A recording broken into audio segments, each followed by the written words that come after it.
Hello दोस्तों, मैं आपकी राधिका। सभी को मेरा वंदन अभिनंदन सादर प्रणाम।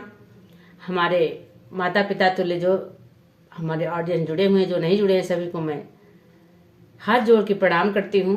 और बहुत ही प्यारा सा सुंदर सा आज एक भजन लाई हूँ शंकर भगवान का। आप लोग सुनिए, आनंद लीजिए। तो देखिए, शंकर भगवान का तो रूप ही ऐसा है जो देख के सभी डर जाते हैं। तो देखिए, गौरा मैया की सखिया क्या कह रही हैं कि हे गौरा, हमें तो बहुत डर लगता है तुम्हारे पति देव से। तो देखिए किस भाव में कह रही हो, क्या क्या कह रही हैं। तो सुनिए आप लोग, बहुत ही प्यारा गीत है। बोलो शंकर भगवान की जय हो। डर लागे गौरा, डर लागे गौरा तोरे सजनवा से, डर लागे गौरा तोरे सजनवा से, डर लागे डर लागे गौरा, डर लागे गौरा, डर लागे गौरा तोहरे सजनवा से, डर लागे। लड्डू और पेड़ा उनके मन ही न भावे, मन ही न भावे उनके, मन ही न भावे।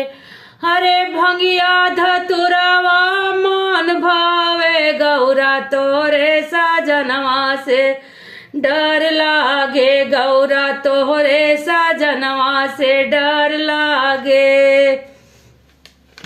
धोती और कुर्ता उनके मन ही न भावे, मन ही न भावे उनके, मन ही न भावे। बागा बागांबर मान भावे, गौरा तोहरे सजनवा से, डर लागे गौरा तोहरे सजनवा से, डर लागे।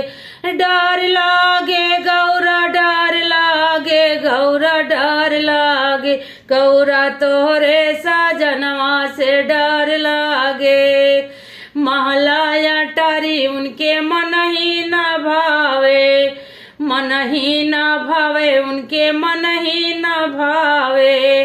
हरे पर्वत पहाड़वा मान भावे, गौरा तोरे सजनवा से, डर लागे गौरा तोरे सजनवा से, डर लागे। डर लागे गौरा, डर लागे गौरा, डर लागे गौरा तोरे सजनवा से, डर लागे। मोटर और गाड़ी उनके मन ही न भावे, मन ही न भावे उनके, मन ही न भावे। हरे बसहा बयलवा मान भावे, गौरा तोहरे सजनवा से, डर लागे गौरा तोहरे सजनवा से, डर लागे।